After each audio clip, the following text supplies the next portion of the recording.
Presenting the classics of Sam P. Chaladurai. Sam P. Chaladurai அவர்களின் போதனை களஞ்சியத்திலிருந்து.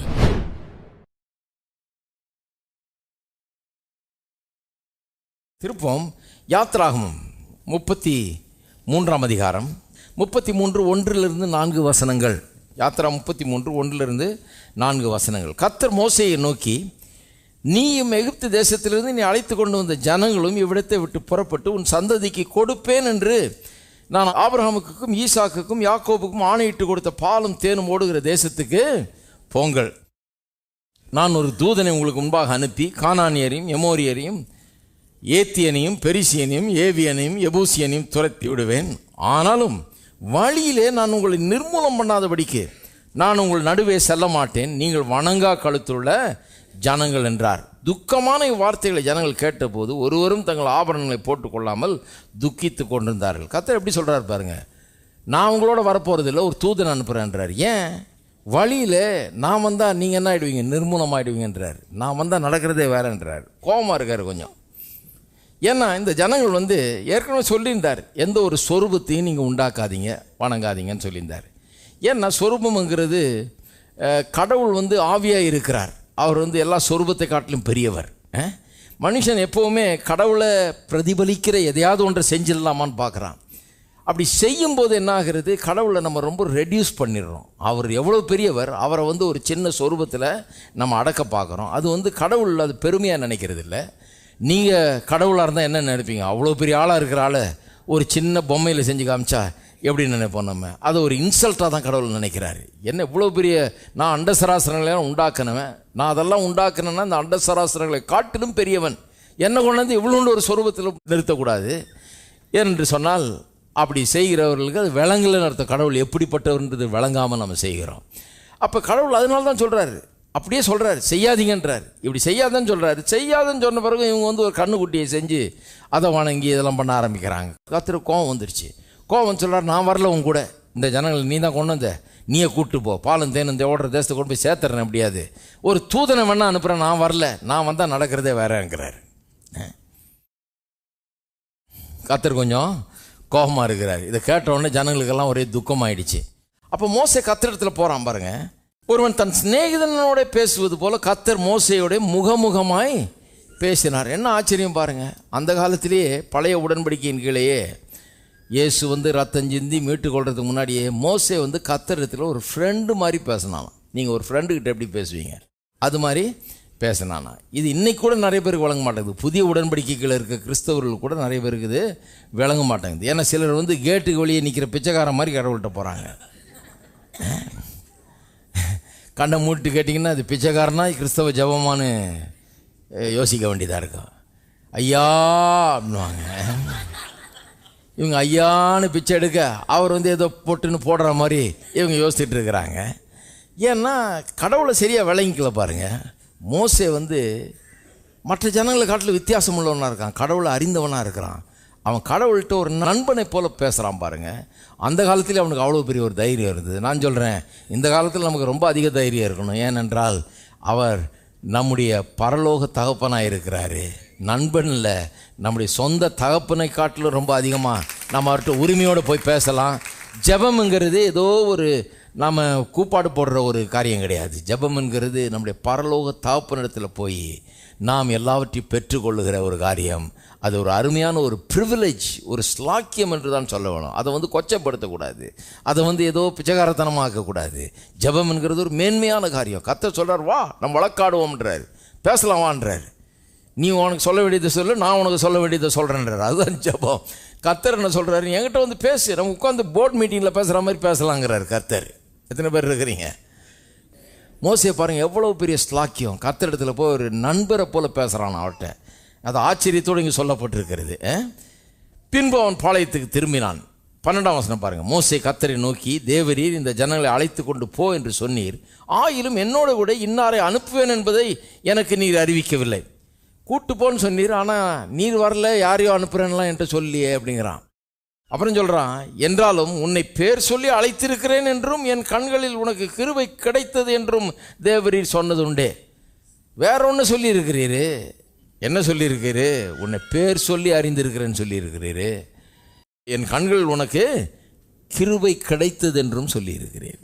ஞாபகப்படுத்துகிறான் கர்த்தருக்கு. அப்படியே கர்த்தரோட வழக்காடுறான் பாருங்க. கர்த்தாவே அழைத்து கொண்டு போன்னு சொன்னீர், ஆனால் வேற ஒரு ஆள் அனுப்புகிறேன்னு சொல்லலை என்கிட்ட. எல்லாம் கவனின்றான். என்ன சொன்னீர்? உம்முடைய கண்களில் எனக்கு கிருபை கிடைச்சிருக்குன்னு சொன்னீர். என்னை பேர் சொல்லி அழைக்கிற அளவுக்கு என்னை அறிஞ்சு வச்சிருக்கிறேன்னு சொன்னீர். இப்போ சொல்கிறான் 13, உம்முடைய கண்களில் இப்பொழுது எனக்கு கிருபை கிடைத்ததானால். கிருபையை பற்றி தான் பேசுகிறான் பாருங்க. எனக்கு கிருபையை விளங்கிக்கிற பார்க்குறோம் நம்ம. என்ன கிருபைனா என்ன இங்கே விளங்கும் போது பாருங்கள். உம்முடைய கண்களில் இப்பொழுது எனக்கு கிருபை கிடைத்ததானால் நான் உம்மை அறிவதற்கும் உம்முடைய கண்களில் எனக்கு கிருபை கிடைப்பதற்கும் உம்முடைய வழியை எனக்கு அறிவியும். இந்த ஜாதி உம்முடைய ஜனம் என்று நினைத்திரளும். அதற்கு அவர், என் சமூகம் உனக்கு முன்பாக செல்லும், நான் உனக்கு இளைப்பாறுதல் தருவேன் என்றார். 15, அப்பொழுது அவன் அவரை நோக்கி, உம்முடைய சமூகம் என்னோடு கூட செல்லாமற் போனால் எங்களை இவ்விடத்திலிருந்து கொண்டு போகாதிரும்.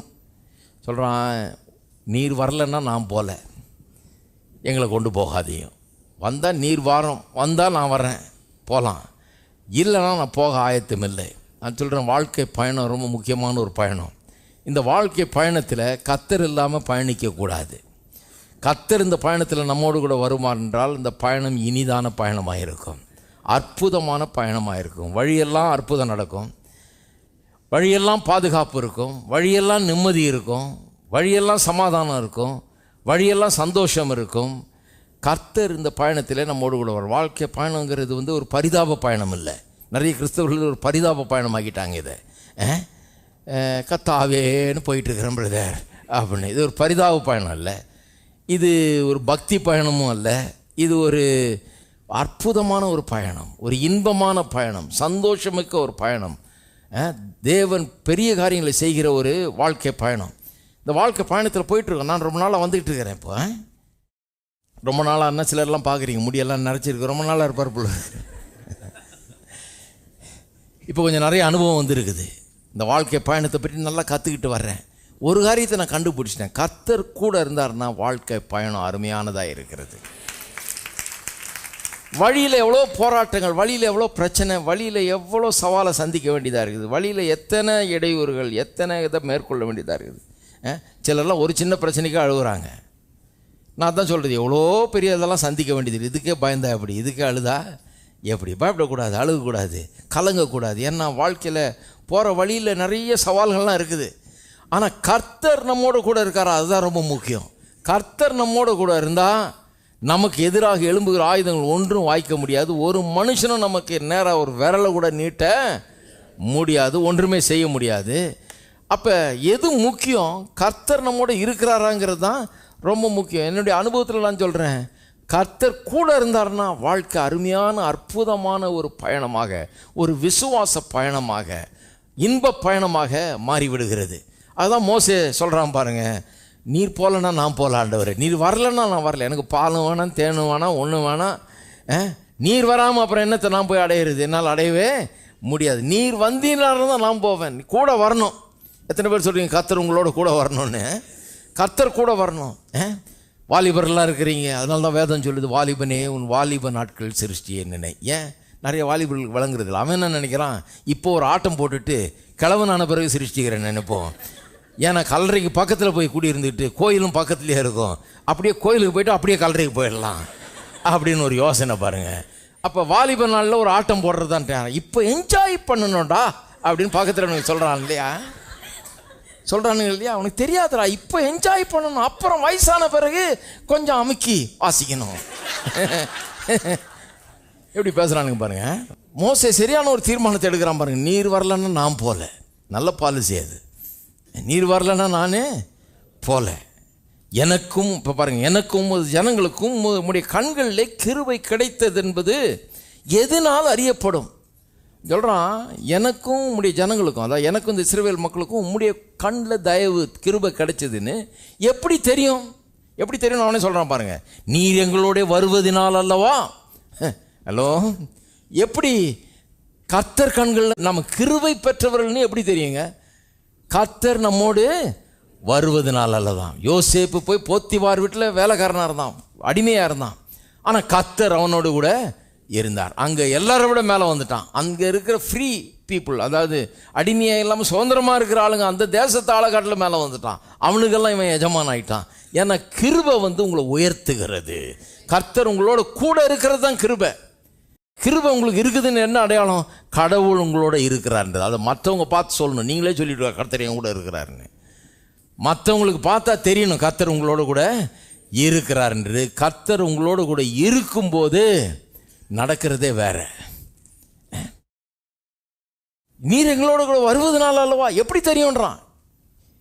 எங்களுக்கும் மற்ற ஜனங்களுக்கு என்ன வித்தியாசம்? உங்களுடைய கிருபை எங்களுக்கு கிடைச்சிருக்குதுன்னு எப்படி தெரியும்? நீர் எங்களோட வருவதனால் அல்லவா.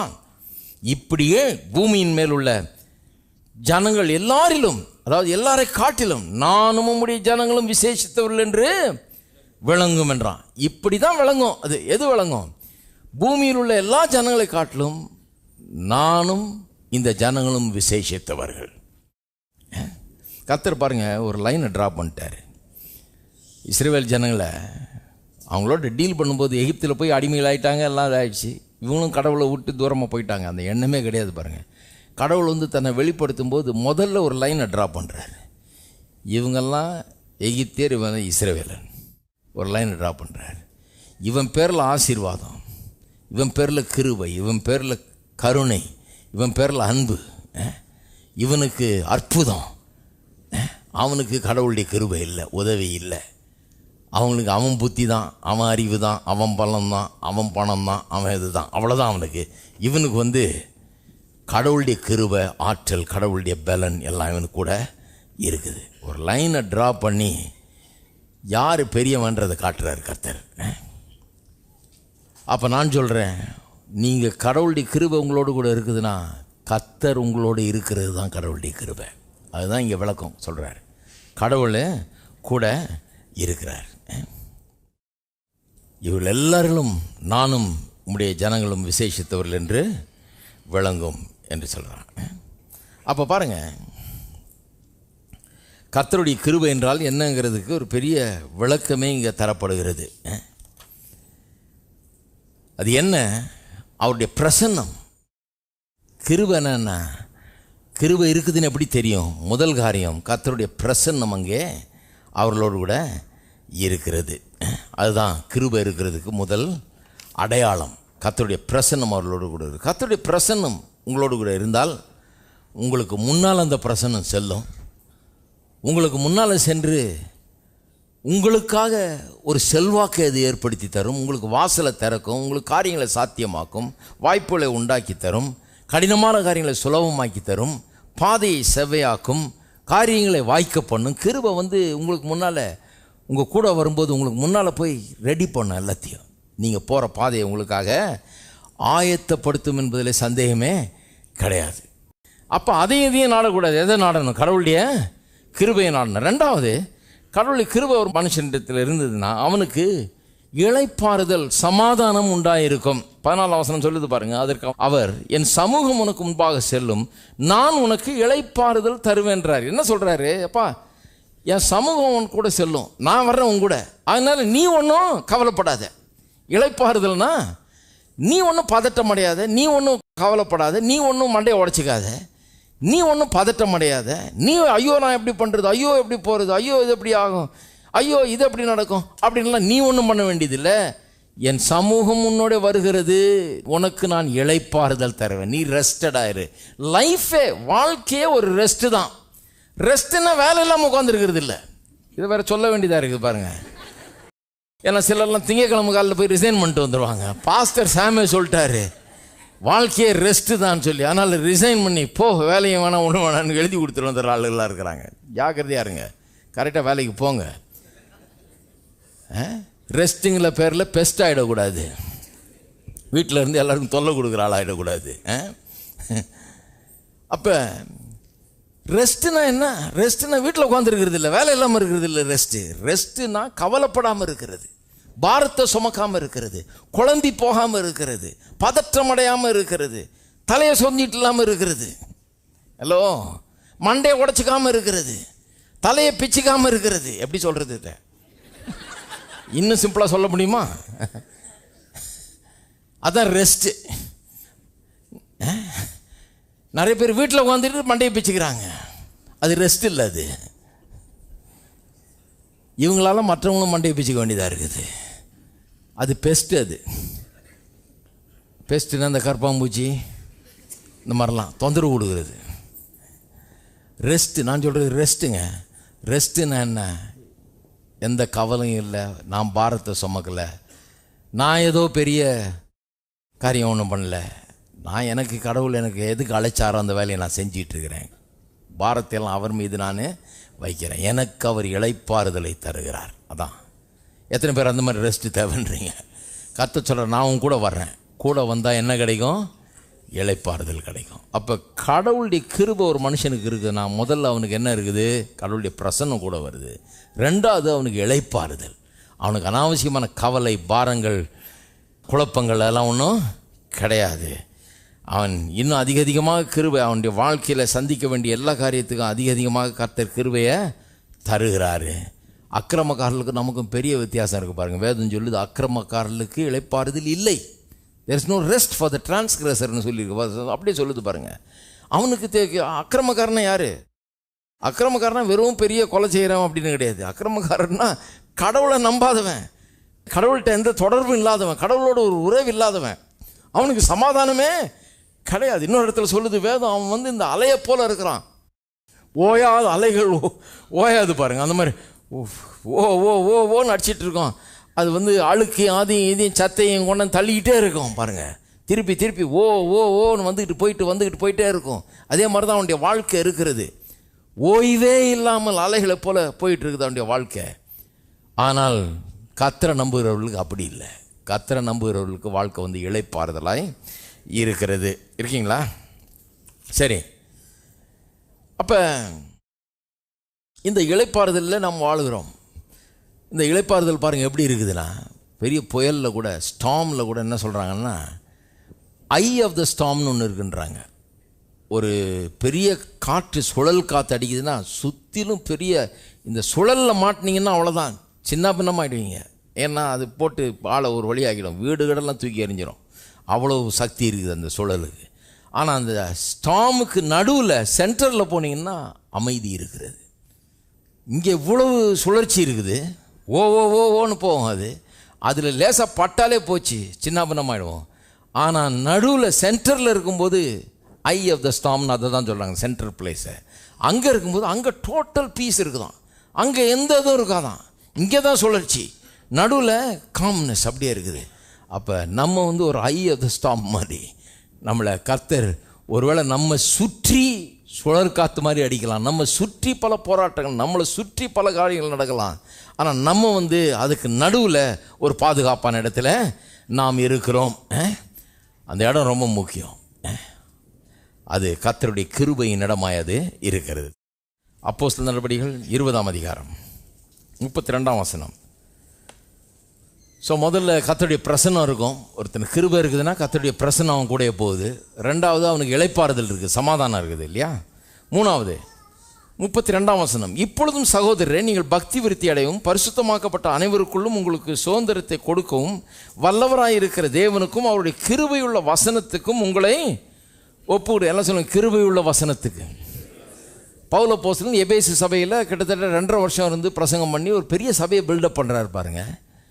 ஒரு அப்போஸ்தலர், அவர் ஊராக போகிறவர். ஆனால் இந்த ஊரில் கொஞ்சம் நாள் இருந்து ஆசியாவே சுவிசேஷத்தை கேட்கிற அளவுக்கு ஒரு பெரிய வேலை நடக்குதுங்க. அவ்வளோ பெரிய வேலையை பண்ணி எபேசு பட்டணத்தில் ஒரு பெரிய புரட்சியே உண்டாகிறது. ஆயிரக்கணக்கான மக்கள் இயேசுவை பின்பற்ற ஆரம்பிக்கிறாங்க. அங்கே அவர் போதிக்கிறார், தொடர்ந்து இருந்து போதிக்கிறார். தினந்தோறும் ஏதாவது போதனை நடக்குதுங்க. இப்படி ஜனங்களை பில்டப் பண்ணுறாரு. கடைசியில் இவருக்கு கர்த்தர் வேற ஒரு இடத்துக்கு போக சொல்கிறாரு பாருங்க, எருசலேமுக்கு போக சொல்கிறாரு. போகிற வழியில் இங்கே எபேசில் திரும்ப நின்று அங்கே அந்த மூப்பொருளை கூப்பிட்டு அனுப்பிச்சு அந்த மூப்பொருளுக்கு இப்போ இன்ஸ்ட்ரக்ஷன் கொடுக்குறார். இவர் ஆரம்பித்த சபையை அவங்கள்ட்ட ஒப்படைச்சி அவங்களுக்கு எப்படி நடத்தணுன்றது பற்றி இன்ஸ்ட்ரக்ஷன் கொடுக்குறார். அப்போ சொல்கிறாரு, நீங்கள் பக்தி விருத்தி அடையவும் பரிசுத்தமாக்கப்பட்ட அனைவருக்குள்ளும் உங்களுக்கு சுதந்திரத்தை கொடுக்கவும் வல்லவராயிருக்கிற தேவனுக்கும் அவருடைய கிருபையுள்ள வசனத்துக்கும் உங்களை ஒப்பு கொடுக்கிறேன். கிருபையுள்ள வசனத்து கையில் ஒப்பு கொடுக்குறேன்றார். கடவுள்கிட்ட மட்டும் இல்லை, கிருபையுள்ள வசனத்துக்கிட்ட ஒப்பு கொடுக்குறேன்றார். இந்த வசனத்துக்கிட்ட எல்லாம் நல்லா கவனிங்க. ஞாயிற்றுக்கிழமை காலையில் கோயிலுக்கு வந்துருக்கீங்க, வசனத்தை கேட்டுட்டு இருக்கிறீங்க.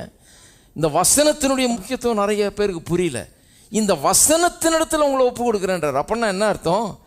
ஜனங்கள் இந்த வசனத்தை தவறாமல் கேட்க போகிறாங்க, தொடர்ந்து கேட்க போகிறாங்க, சபையில் கேட்டு கேட்டு வளர போகிறாங்க.